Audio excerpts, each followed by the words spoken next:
Well, welcome again, everybody. Here we are.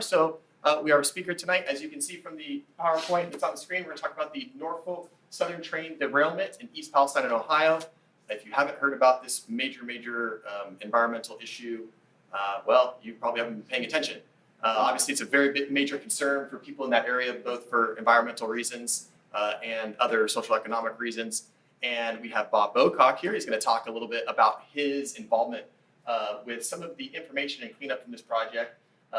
He's worked with different government agencies and is well qualified to kind of talk about this. Also has some background in water as well. So we'll get going on things. Without any further ado, if you'd like to take stage, Sure. Love to have you. Thank you, Joe.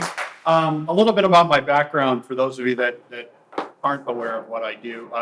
We've got an environmental compliance firm at 4th and Indian Hill. We've been there for 25 years now, if you can believe that. It's gone pretty quick.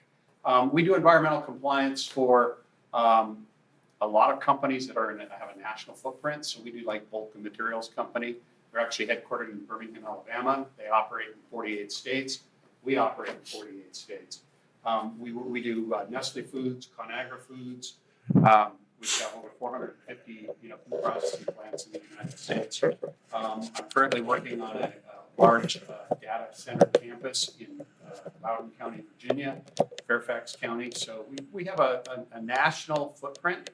I also do a lot of environmental work when there are these types of disasters. A little bit of information that you'll find out as we go through this slide presentation. It's going to kind of blow your mind because all you see is what the news wants us to see when they want us to see it. People don't understand. There was a train derailment in South Dakota today. 50 cars of hazardous materials was on a Canadian train. On Monday, one crashed in the Mojave National Preserve that Senator Feinstein set up. It was carrying iron ore, but all the diesel spilled out in the middle of the desert. And so that's going to take a couple of years to clean up. This is the one that's getting all the attention. And quite frankly, I think it has a little bit to do with partisan politics in that everybody wants to blame the last administration for allegedly changing the regulations, and everybody in the last administration wants to blame the current administration. So whether you know it or not, both President Biden and President Trump were at the East Palestine location. And they both brought their favorite mayors. So Pete Buttigieg, who's in charge of this as the Department of Transportation, was present.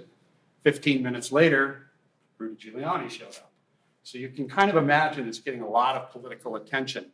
I was there last Thursday and Friday making this presentation to a crowd of about 2,000 people. So I kind of just adapted it for hometown. So let's kind of go through it. It's got a lot of history to it. We know a lot about train derailments. Pretty much ever since the railroad came into being, we've had these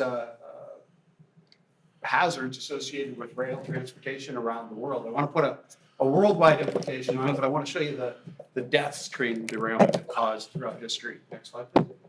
We kind of go through these relatively quickly. This was the train derailment in Guadalajara in 1915, 600 died. Next slide. Romania, 800 deaths. You can see it progressing through time. Next slide. This one in France, right before World War I. World War II in Italy, 500 deaths. 1981 in India, 500 deaths. Next slide, please. 85, 428. 89 in Russia, 575. Next slide. Okay, so since we've had this understanding that train derailments can be dangerous, you think we would adapt and be prepared for it, and that they would start slowly, going down. We'd get better at what we were doing, right? You'd think that. Next slide, please. Next slide. Okay, so here are the train derailments in the United States. We had one in 91, 92, 2002, 2012, 2015. And the reason I picked these was these are the chemicals that spilled in Ohio. The one that's catching everyone's eyes is the vinyl chloride, only because vinyl chloride pretty much kill you pretty quickly. And then what the government response was actually made that situation worse. Next slide, please. Here's the one in Dunsmore, 19,000 gallons spilled right into that river here in the state of California. Talking about water resources, knocks out a whole lot of water pretty quick. 1,900 gallons doesn't dilute away. Next slide, please. Benzene, that's gasoline, 1992 in Wisconsin.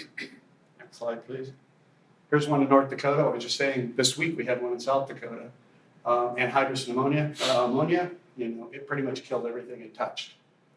Paulsboro, New Jersey, 2,300 gallons of vinyl chloride. That's the chemical of concern in this particular matter. Next slide, please. Tennessee. Next one. So we know not only they happen around the world, been happening for 100 years, but this is what's happening in the United States. These are train crashes from Norfolk Southern. This is the railroad company that we're talking about here. If you look at the history of the railroads, they've all been acquired by hedge funds. Your 401k funds, they're the ones that are buying up all the railroads within the last 20 years. So they're very, very profit driven. 2002, these are just Norfolk Southern sulfuric acid, vinyl chloride in Paulsboro, New Jersey. Remember Paulsboro, New Jersey, that's only been about 11 years ago. 2018, Pittsburgh, Pennsylvania. The nice thing about that, it was only Listerine and Pampers diapers. Didn't hurt a whole lot of people. But then, of course, 2023, 11 million pounds of herbicides and other chemicals. Next slide, please. So this is the one in Tennessee. They're pretty devastating events. Next one. Interestingly enough, and I'll explain, the rail cars are individually owned by the companies. They just license them to the railroad to pick them up and take them where they're going. Pittsburgh, and then here's the train crash in East Palestine, Ohio.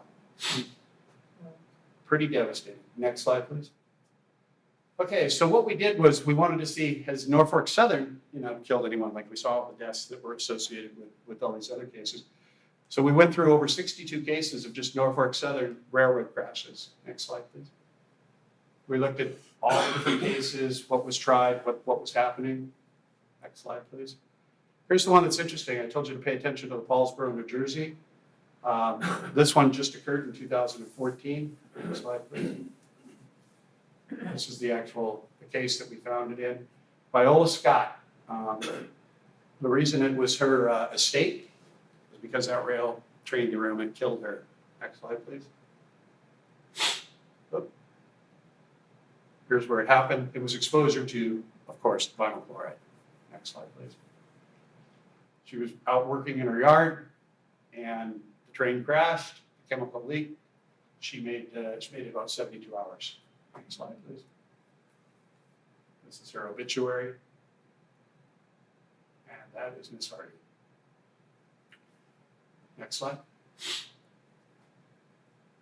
So we went into, how many train derailments does Norfolk Southern have, before this one in 2023? I don't know whether you guys follow the news at all, but they made hay with it about literally the next week. They had another one in West Virginia, the same railroad company. So there's one actually subsequent to this. So we went in and we looked at what was happening, and we looked from 2003 to 2022, and we looked at the fact that they reported just this railroad company 3,397 derailments in that time frame, costing the railroad $378 million. Next slide. So last year, 770 of the company's cars carrying hazardous waste, not the ones carrying Pampers or Listerine, the hazardous waste, were involved in accidents, up from 79 cars in 2012. So they are starting to make the trains longer. They're starting to add a whole lot more hazardous materials. 770, that's up 10 times from 1 year. Next slide, please. So the company behind the train disaster, there were whistleblowers, there's all kinds of shareholder stock people. What's got most of the people that are blowing the whistle, what's inside the company right now, is last year, while they were starting to spend $378 million on derailments, they bought back $10 billion of their own stock. Next slide. This is why this is important, is as train safety and train derailments go up, the money goes down. So more profit, more accidents. This is just the fourth quarter of 2022, and this is information out of their investor call. Next slide, please. These are the hazardous materials cars that were damaged and the hazardous material rates from 2012, just over a 10-year period. Next slide, please. As safety deteriorates, the corporate profits are up, executive compensation is up. It's the hedge fund model. It's not the responsible railroad model anymore. anymore. These hedge funds own these. They're demanding profits. They're demanding paybacks.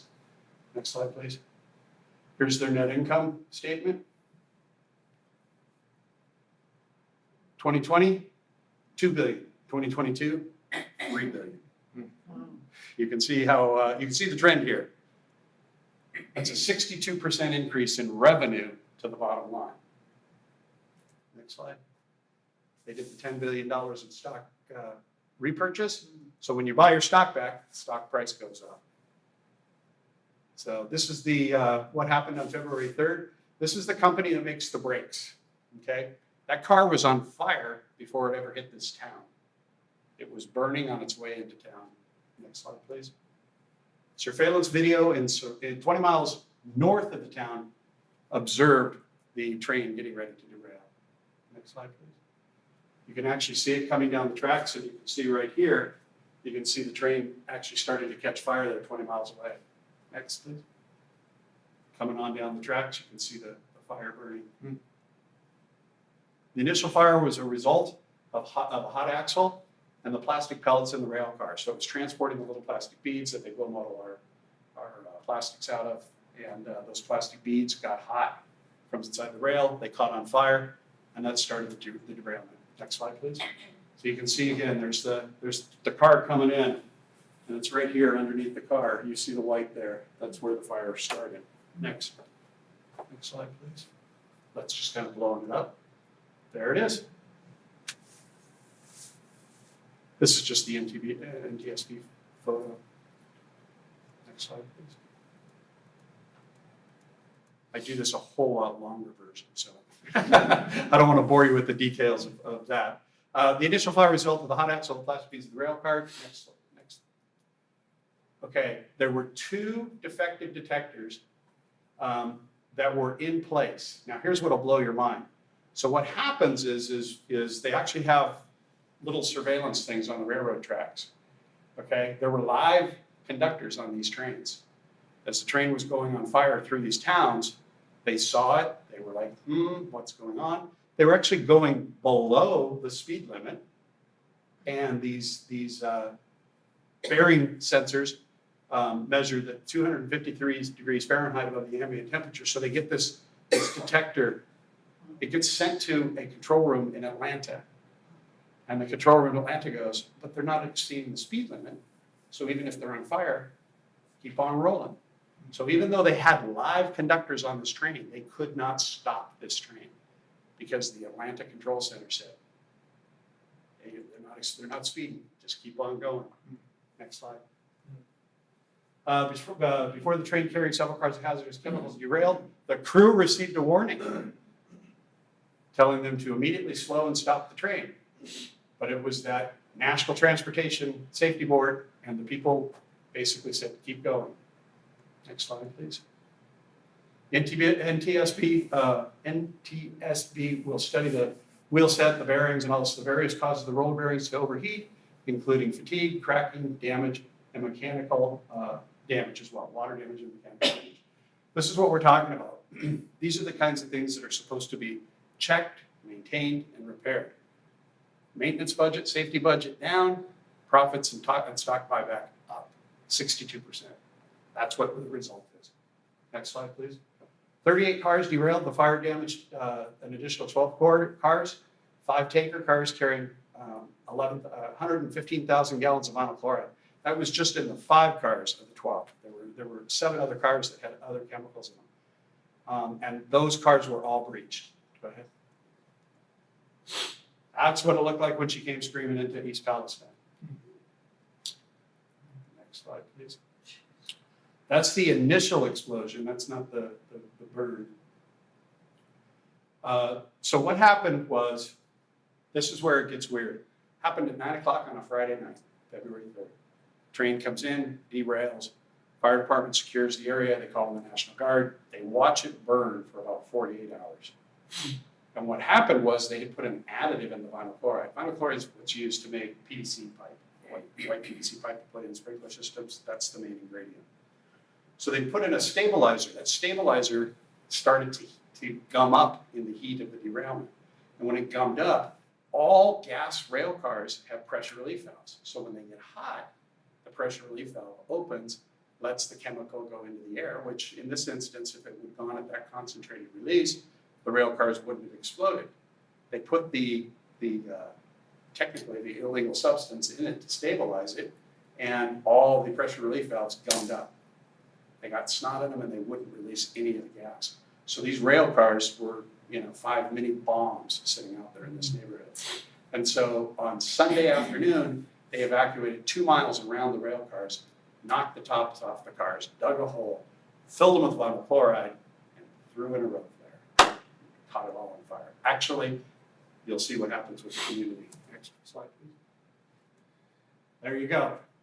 When they threw that road flare in, it looked like an atomic bomb and covered over 25 miles into Pennsylvania. There you go.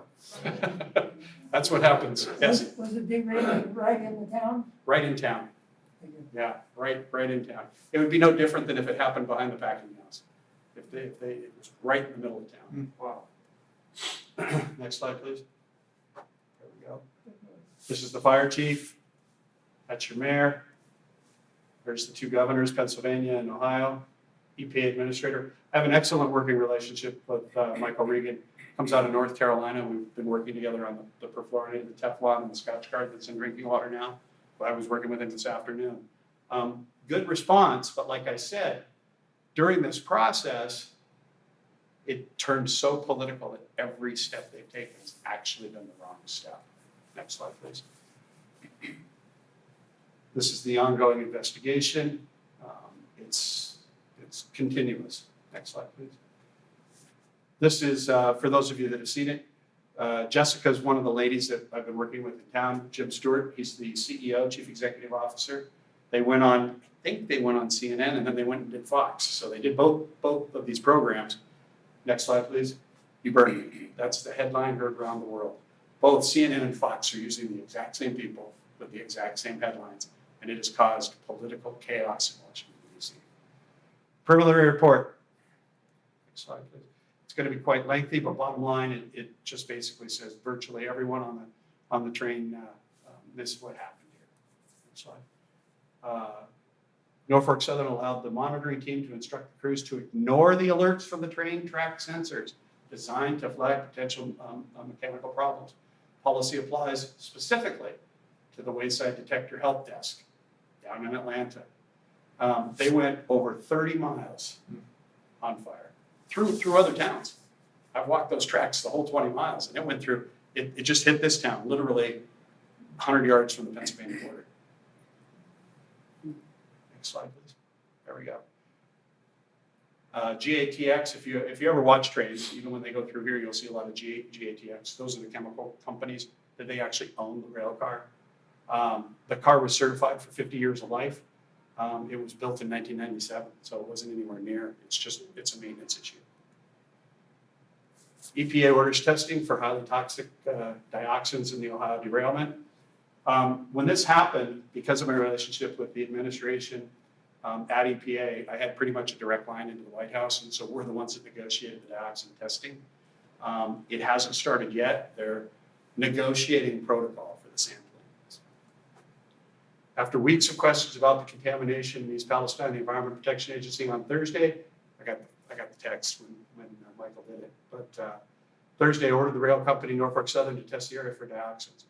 Now, what's important to understand with dioxins, and it'll talk about the PVC plastic, when you light on fire chlorinated carbons like this, they produce dioxins. There's about 20 of them that we're very concerned with. One of the most common dioxins you might remember was this chemical called Agent Orange. One of the most deadly, PCBs that they put in transformers, those are all dioxins. When you throw a road flare into a trench full of vinyl chloride, those dioxins become black soot. The black soot goes out into that mushroom cloud for over 25 square miles and starts dropping on the roofs, into the rain gutters, into the house attics, into the dust. So the railroad sent around cleanup crews. We've got videotapes of the cleanup crews, and the cleanup crews were actually going in with the pesticide tanks that they spray, on football fields and everything you buy at Home Depot. They suited up with all the masks and all the gear, and they were spraying Febreze, the deodorizer. They got caught. Everything these guys have done has been done for show. There is something that may come out probably because it happened at about 5 o'clock tonight and I don't have any slides on it. But the EPA had a town hall meeting last night in Ohio. I was in Ohio on Thursday and Friday last week. I was not there last night. And the EPA did another town hall and said, all the decisions we've made to prevent lawsuits. That was their first admission. And the second one was the human nose can smell these chemicals at lower levels than our computer devices can test for. Those are two quotes out of that meeting last night. And so I know CNN and Fox are picking them up today. It's going to be a mess in the morning. Next slide. These are just more of the EPA's directives. EPA notifies you of your potential liability. They basically, this is what they call the preliminary letters to a Superfund site. They're doing it under RCRA. You are a PRP as a responsible party.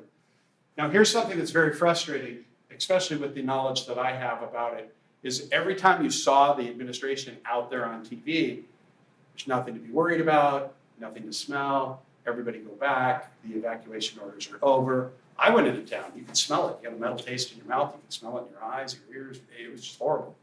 And they kept saying, there's no detectable level of vinyl chloride.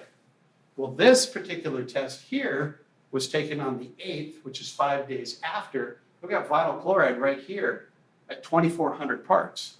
The standard in the air is 2.4. So it was over 100 times what they're allowed to have 5 days after the fact in town. But it was equipment brought in from Texas A&M, not from the US EPA, because they admitted their sniffers you could smell it before you could sniff it. Next slide, please. Yeah, there's the 2,400 in the surface water. There you go. Here's the chemicals. I can kind of roll through these relatively quickly. These are the rail cars. Those are the chemicals that were in each of those rail cars. So we've identified where they were, what they smell like, where they went. What they did is absolutely mind-boggling. So the city, for those of you that understand, I'll give you a little bit of hydrogeology real quick, is the city had 5 groundwater wells, and they were over in the city park. Okay, and that's where the groundwater wells all pumped to a central location, pumped to an elevated tank, and it ran the community water system in town. When you put 5 wells in the city park, and you have a bowl of water, groundwater there is 17 feet deep in sandy loam, and the area is criss-cut by a whole bunch of drains. Water drains, they're creeks, but it's draining all the water to the Ohio River. And so what happened in this particular bowl was when only 5 wells are pumping over here, it calls a cone of depression. And so it sucks all the water in that direction. Well, what they did was they diverted all the water from here into those creeks down to the city park. Then they put in pumps and aerated it in live aeration. The kids are down there looking at these pumps, and you could smell the exhaust coming off the aeration pumps. And then, because it was raining and they had illegally dammed up the creeks in order to cause the different flows to go the way that they wanted them to, they flooded the park twice. So I have the park in 2 feet of water from the contaminated creek and the city wells underwater. I basically went into town on the first day and said, the city drinking water system is going to be fine for at least a year. Stop worrying about that. We got to worry about this, and this. And then they flooded the city wells twice. So it's absolutely crazy. But anyway, here's the chemicals. Here's the chemicals of concern. And here's the administrative order. Next slide, please. So vinyl chloride, that's the big boy. 38 cars derailed in the fire. 12 of them had chemicals. 5 of them were carrying vinyl chloride. 115,500 gallons of vinyl chloride. That's a lot of vinyl chloride. That's over a gallon of water weighs 8.5 pounds. It was over 1.1 million pounds. Oh, there it is, 1.1 million pounds. So, Is that a gas or a liquid? they get it in a liquid, but because it's so volatile, it'll off-gas pretty quickly, which is why the air release should have worked, but they didn't because they put a stabilizer in it. So, yeah, it's a liquid. They compress it all into a liquid to transport it. Next slide. This is a quote from virtually every environmental compliance person in the country. It's caused one of the worst environmental disasters in American history. And vinyl chloride is the main problem. highly mobile in soils. It will actually move faster through the groundwater soils than water. It actually it's that fast moving that water will get behind it. Next. Causes cancer, all these different types of issues. If it doesn't kill you right away, it causes cancer later. Next thing. Next slide, please. There you go. This is the symbol. Next slide. Inhalation, obviously. So here's the reason why it's going to take so long to clean this up. And it's important to understand. So we can treat the water. That's the good news. Okay, I already ordered chemical treatment equipment. The first batch of granular activated carbon will be delivered to the water company, I think within the next 6 weeks. We had to, because of the perfluorinated, we had to actually steal 2 tanks from another city's job just to get these tanks on this one because it's an emergency. So we got 2 tanks going out of granular activated carbon to the city water system. So that's good, we can treat the water. What happens though is if you have a house, and most of the homes in Ohio are over 50 years old, they all have basements. Okay, so what happens is the basement's probably about 10 feet deep, water is 17 feet deep. The top layer of the water now has all this vinyl chloride and all these other chemicals I'm going to show you floating on top. So when it rains, it pushes down on the water table and pushes the soil vapors up into the house. So they're going to be breathing this stuff for the next 100 years. Very difficult to mitigate. If any of you have been to a relative's house on the East Coast where they have like the radon remediation systems, where they go under the house, they put in a series of PVC pipes, they create a vacuum under the house and then blow it through carbon up on the roof. It's the same type of system virtually every home in this community is going to have for 100 years. So the dioxins, pretty much 8 to 10 years. The soil vapor intrusion, probably the next 100. I don't like to talk about things after 100 years because I'm not going to be here. So next slide. These are the types of things we're asking for in the community with EPA and CDC, and that's the medical monitoring. It's funny, it's not funny. People don't die of cancer in the United States of America anymore. You don't die of cancer. You die of metastasized cancer because you didn't catch it somewhere else. Okay? Everybody gets other kinds of cancers and then it metastasizes in your body and then it kills you. Okay? So if we can have prevention and we can identify it early, then the likelihood that we're going to cure whatever cancer you might get is incredibly increased. All cancers, even pancreatic, there's a lot of survival rate. And so that's why we put the medical monitoring requirement here. For these people's dioxins are tested in blood, we monitor them, we look for cancers, and then if they occur, we can actually cure them before they metastasize and turn into other types of cancers. Next slide, please. This is the other chemical. Real quick, Mitsubishi makes it. This is what it does. All these, it's basically paints and rubbers and emulsions and plastics and virtually everything. Next slide. Toxic, irritates the skin, respiratory tract, digestive. All of these are the kinds of things you just don't want to smell. Thermal fissure. Next slide. Trying to get through the chemicals quickly for you guys. Ethylene glycol, many of you have heard of that. It's antifreeze. That's what people used to kill rodents in their houses with. Put a little antifreeze down, and so this is the kind of chemicals that we're spilling. Next. Next slide. There we go. Another Mitsubishi chemical. It's used as a raw material and almost the same types of things. So a lot of these chemicals, they're made up around the Great Lakes area, and then they're processed down in the Gulf Coast. So that's kind of why these rail cars take them around this entire area. There's the final chemical. Lubricants, adhesives, coke materials. So asphalts. Aerogas is the transporter. And benzene. Benzene was not in a rail car. It's basically the component of the fuel that was running the train. So when the train derailed, they spilled it everywhere. Also, I'm quite convinced, having walked these tracks as many times as I have now, that everybody's walked train tracks, even here in Claremont, and they got that diesel smell. Trains leak. And so all the dirt under the train tracks have a tendency to be pretty contaminated. This part of Ohio, super duper really already contaminated before we got there. So that's where the benzene came from. There we go. Okay, the burnout product. This is dioxin, and this is where we're gonna end off here. The dioxin is those chemicals that I was saying that come down in the soot. I think the most interesting fact, now we're going to switch over to the government right now, because once again, it's all administrations, and I'll demonstrate to you why it's all administrations. I've been doing this for over 30 years now. And in 2012, I was called back to a town called Leroy, New York. It's in upstate New York. There was a situation up there where the school district had sold the gas rights, the natural gas rights under the football field to a gas company. And they put gas collection wells around the school. And a whole bunch of kids got sick, and they asked me to come up and look at these wells. And I said, as much as I don't like to see the school district in the gas business and putting these things out on the football field, these did not cause the problem. So we went and had lunch, talked to the officials, tried to look for other things.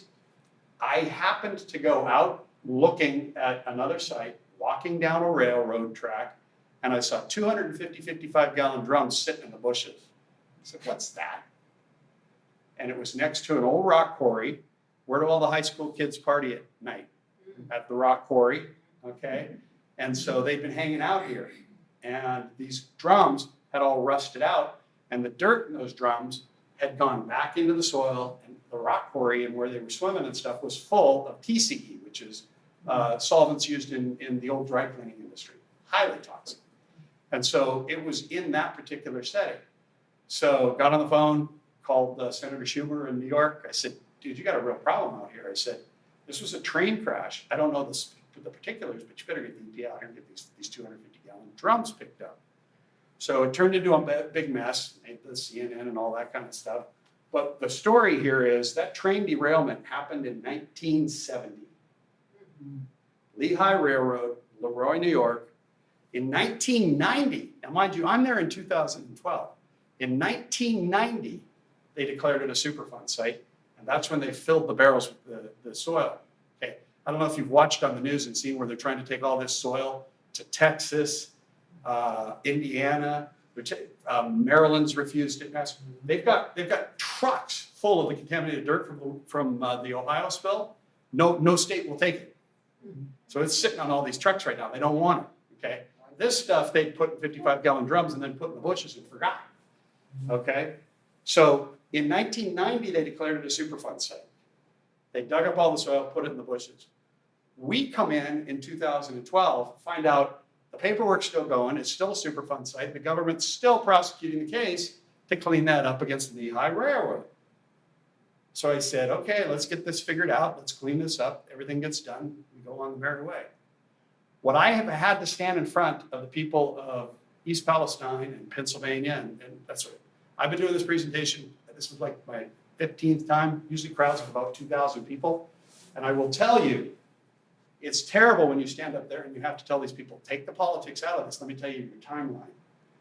8 to 10 years on the dioxins, 100 years on the soil vapor intrusion, and the government is not coming to save you. And I tell the Leroy story. Do you know when the remedial investigation work plan for cleanup of the Lehigh Leroy Railroad, I'd like to say was due, but when do you think it is due? August 2026 is when they have to turn in their work plan to clean up that site. A derailment in 1970.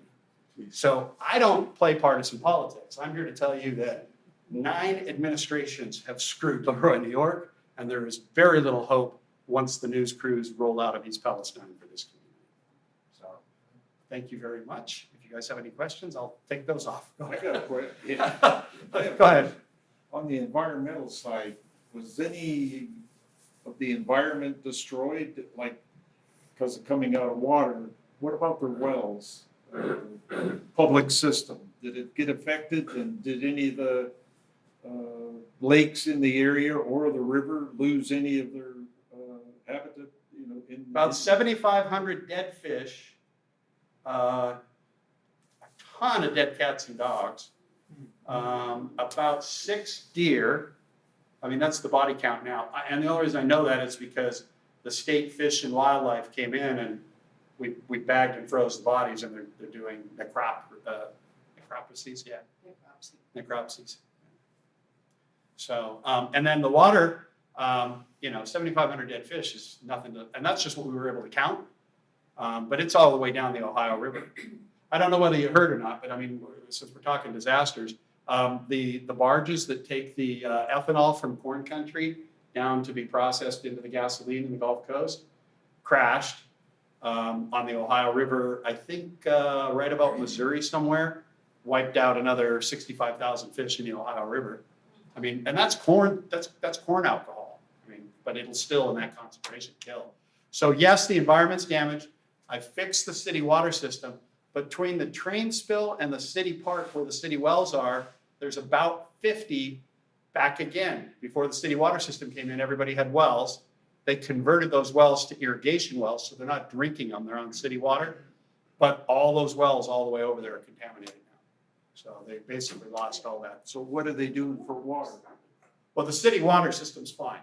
Okay. Yeah, same thing I did, you hear about the Red Hill over in Hawaii, Pearl Harbor? They got the jet fuel, okay? We stole some tanks from Orange County Water District, put them on a plane at March Air Force Base and sent them to Hawaii.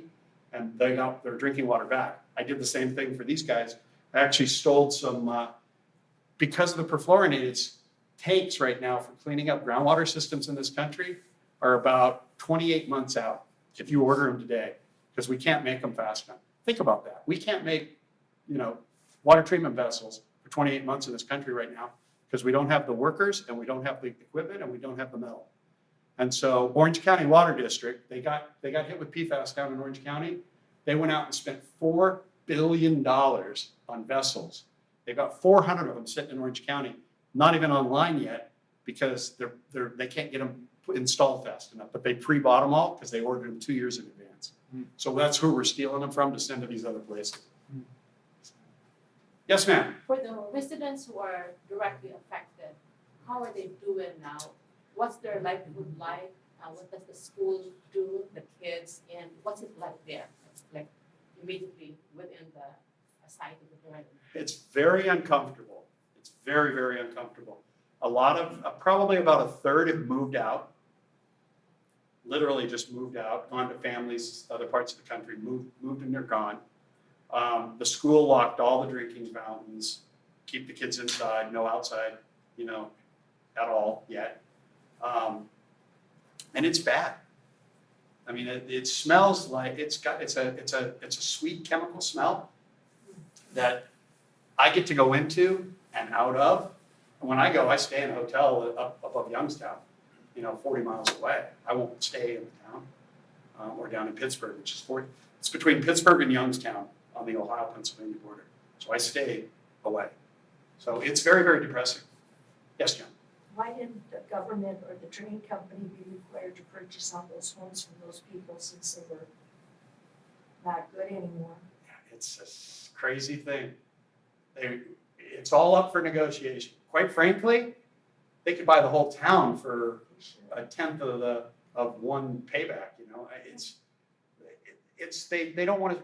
When you have 3,500 derailments, one railroad company, I mean that's literally one every 3 days for the last 10 years.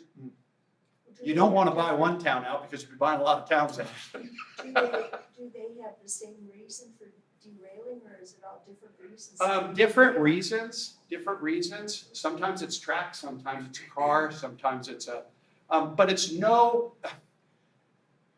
we did an analysis because I like to be, crazy bipartisan, okay? And so we did an analysis. None of the 3,500 derailments that occurred in the last 10 years would have qualified under the rule that was undone in the last administration. So it wouldn't have mattered anyway, because the rule was so broad that rules from these government agencies are just, they draw a line and then they say, okay, now this is how we get around it. So if they negotiate, we can have 24 cars on a Tuesday, everybody's going to have 23.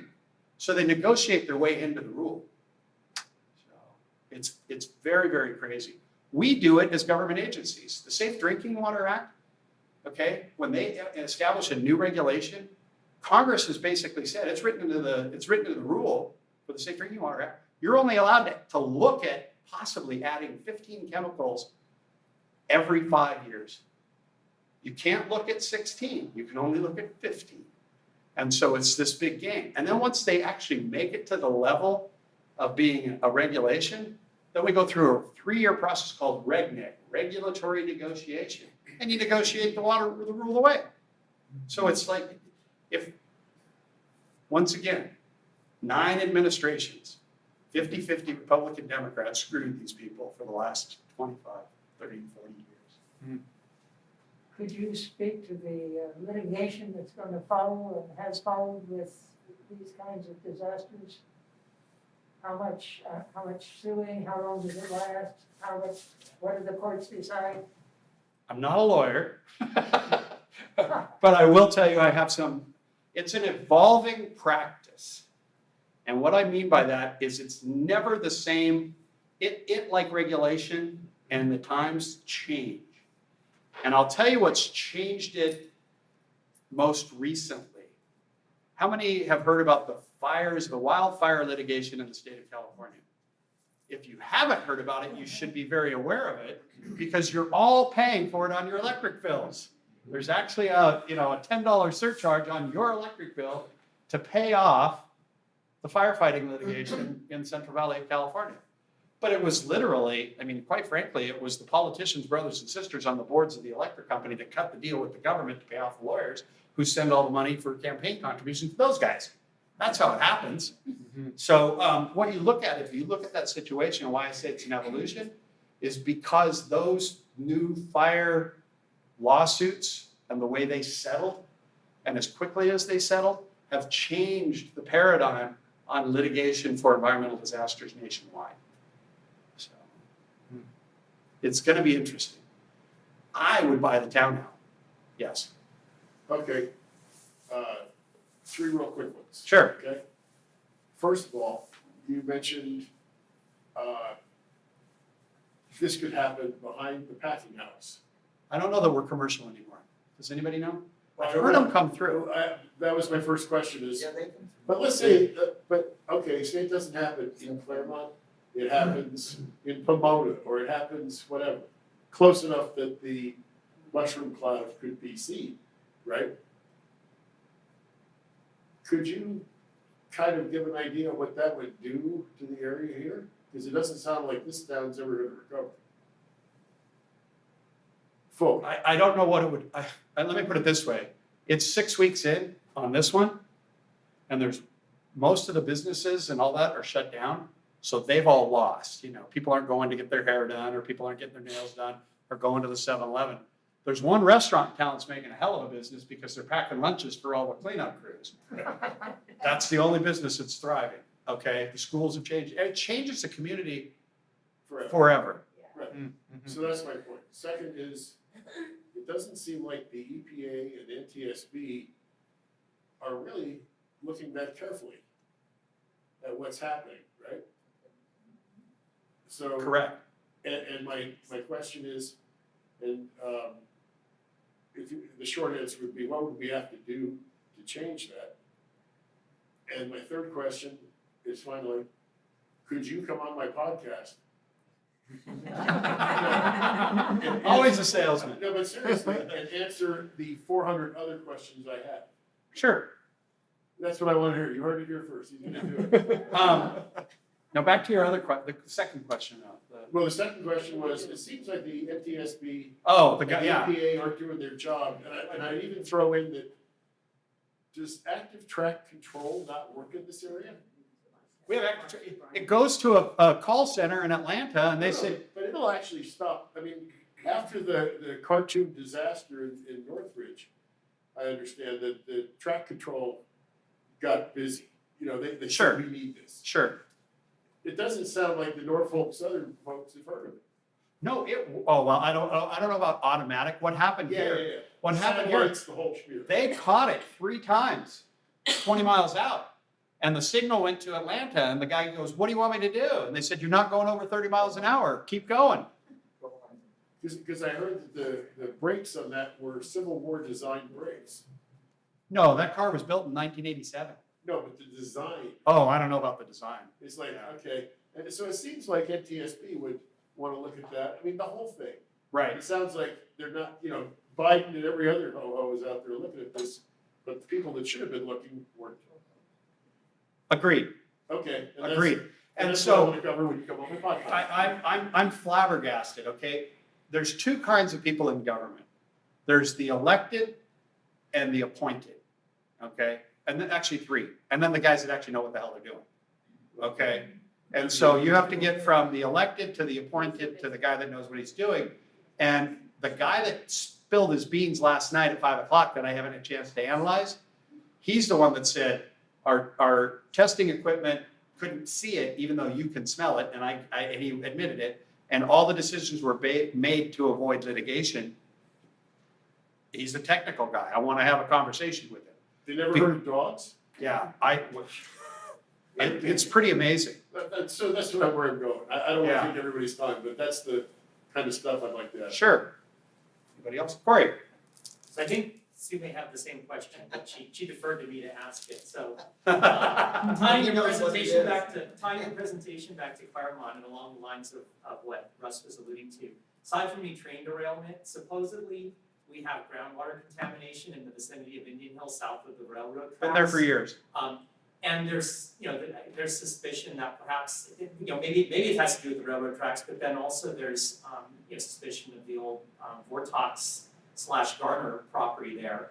I kind of was trying to push staff when we were going through the Village South specific plan to see if we could, report it to the state, Department of Toxic Substances Control. And, just the whole thing, it kept getting pushed back on me that, before they start development, there will be soil sampling that will be taking place to determine, if there's any concern. So just want to know your thoughts on that, and plus it sounds like you have some knowledge of the contamination there, so what? Golden State's only been cleaning it up for the last 18 years. What rock were we hiding under? I mean, we know that, and it's that plume. I mean, all you gotta do is walk over to the dog park and those vessels that, I may steal those in the middle of the night and take them to another town. But those vessels over there at the dog park are carbon vessels. They've been treating the plume from that site for at least 18 years. But we don't know exactly where it is, and remember I. Well, sent you nobody that will stuff. look for it. I sent you that stuff. and- Yeah, and it's nobody will probably- look for it. Probably in Village South. Yeah, here's what concerns me about that site, and this is just an opinion. I'm hearing subterranean garages, so digging down into it, and you heard my talk about soil vapor intrusion. I don't think you're gonna have a drinking water problem. I think you're gonna build this building on something that may have a soil vapor intrusion problem for the next 25 or 30 years. It needs to be investigated. So, and that's kind of what I'd say. Is that normal procedure then, because they're saying that before they, break No, ground, they're they gonna did a do soil phase testing? 1, and they're gonna do a elevated phase 2. And you wanna know what I'm gonna tell them? The EPA just told me at 5 o'clock last night, well, our testing equipment won't detect it, but you could smell it. Better stuff. Yeah, I have little faith, okay, in what they're doing. So what would you suggest?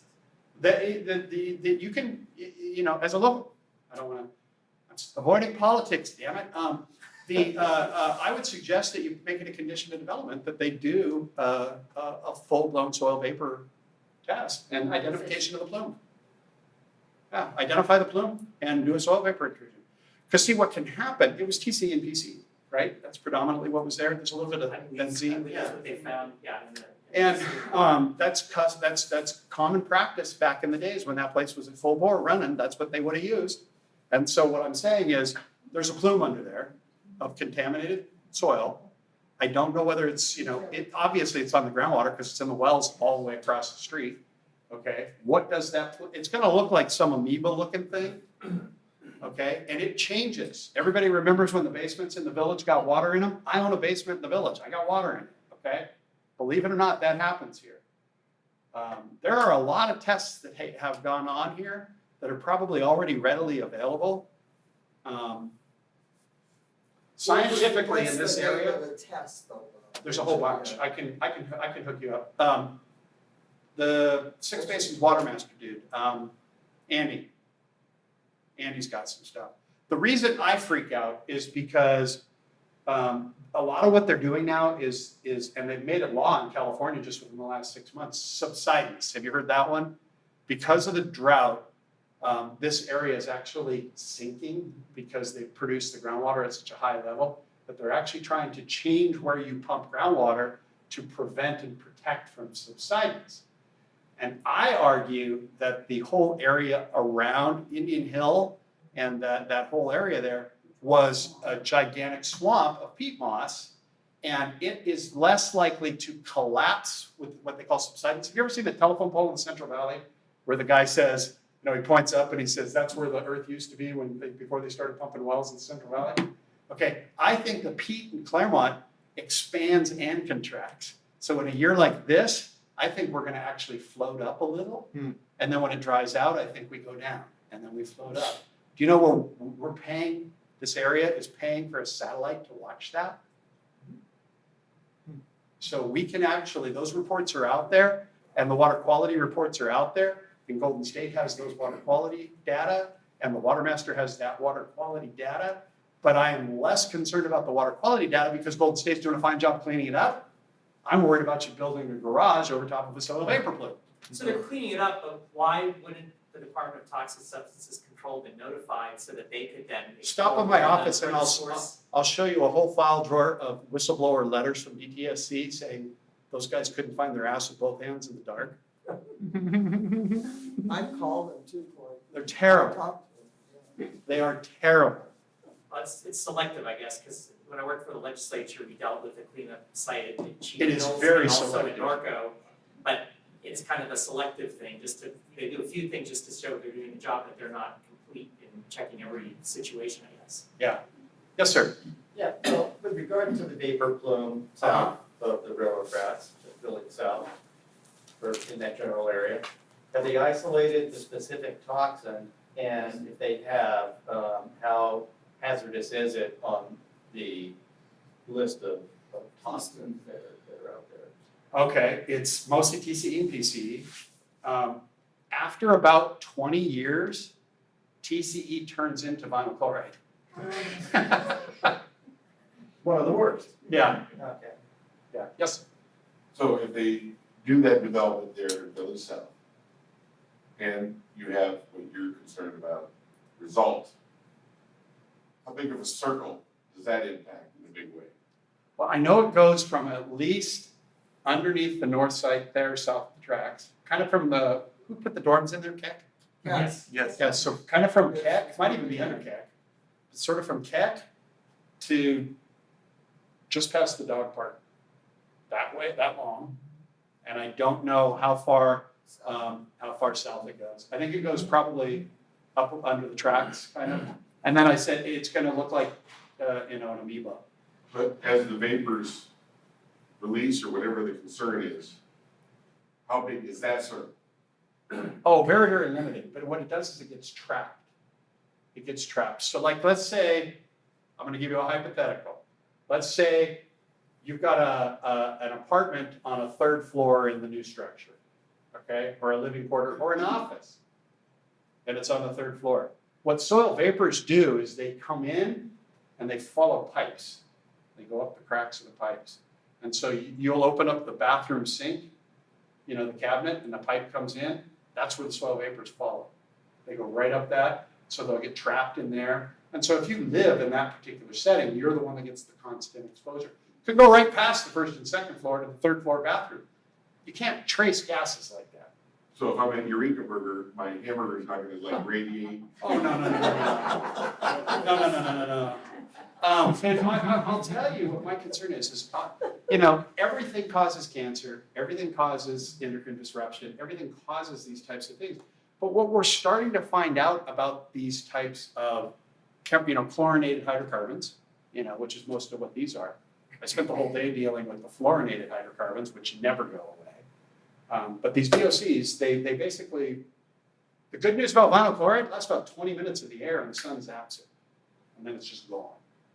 Okay, it's chlorine and carbon. It's gone. Okay? But trapped under a sink or in a house or, coming up a floorboard where a kid sleeps, those are the things that cause concern. It's starting to demonstrate the rapid increase in Parkinson's diagnosis, neurological, those types of diseases are on there. Okay? And we're not sure, is it, one of the big concerns is it Roundup? The guys that work on the fields, is it Roundup? But I know it's the VOCs. And the reason is, if you've ever seen anybody that works in a metal plating shop, they're working with those solvents all day long, high concentrations. Yes? Do you know anything about the nitrates in North Claremont that came off when they fertilized all the groves up there as far as contaminating the underground water supply, wells and just underground water? Or is that not the nitrates, is that not a serious problem? Nitrates is a really big problem for babies. Not so much for us. Our bodies can handle it. It basically inhibits the body's ability to convert the nitrogen to red blood cells. And so the disease is actually called blue baby syndrome. And it can be a concern. It's not in the drinking water up here at all, at levels that are of concern. It's at pretty manageable levels. I don't know that they're treating nitrates anywhere in Claremont. And the good thing, for those of us that know Claremont, you go out in your backyard and you harvest your Claremont potatoes this year and then it rains and you get a whole new batch next year. The area up here, our rocks are like this, a lot of that nitrate's flushed through. So nitrates, I had this conversation this morning with somebody else, because the main San Gabriel Basin went over 200 feet today, okay? So the main San Gabriel Basin is the other basin. We're in the middle here. We're part of the 6 basins and a little bit in the Chino Basin, because the Chino Basin kind of cuts across, right across where the archery range is over at the colleges. That corner is Chino Basin, this corner is 6 basins. Most of our nitrates through this little channel here, because it's so small, from the north to the south, have kind of flushed out. Your higher nitrates, believe it or not, they put the Orange Grove fertilizer up there, it's all flushed in the south. So that's where it's going. And it'll eventually all end up in the Pomona. Okay.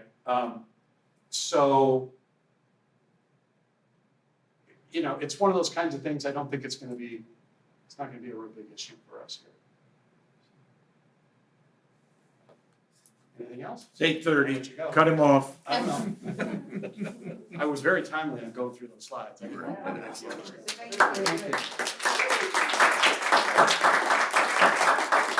that the company doesn't take care of their trains, Right? that they make money that way.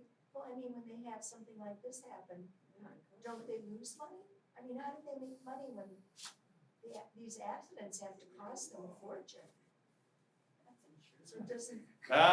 She had the secret word over there. That's what you buy insurance for. Oh, so they have insurance for those that don't care. Yeah. Who would have to sell them insurance? I did have a slide in there. I went over it real fast because I didn't think you guys cared about insurance. But Lloyd's of London, the Japanese, they have 80 insurance policies over $1 billion. And that's trends. So there's the time value of money concern in the calculation for time value of money, and there's when and how you trigger your insurance. And so they'll tender all their insurance for all this transactional stuff. It's never going to hit their bottom line.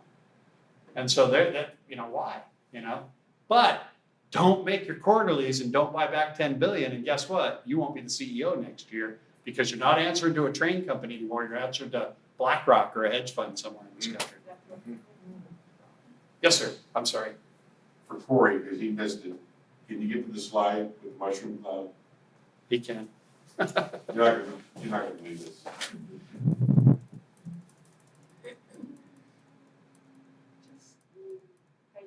Oh, those are the insurance policies. Oh,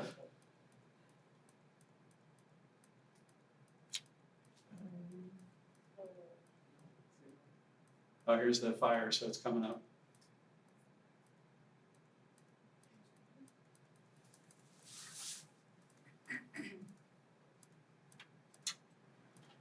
That's not it, no. That's just the derailment. There's, wow. Is that intense? Yeah, How many miles, 26? yeah, that's Pennsylvania. Jeez. So I spoke at a high school last Thursday night that they closed for a month. So, Aren't you concerned about going there and inhaling that? yeah. Yeah. Hiroshima. Yep. All right, well, thank you guys for having me. Yeah, Thank you. thank you. one quick announcement. Next meeting will be the vector control. So hopefully at some point it's gonna get warm again, I think. Eventually we'll get into summer. So we'll be talking about mosquitoes and bugs and pests next month. Thank you for coming. We'll see you all next month.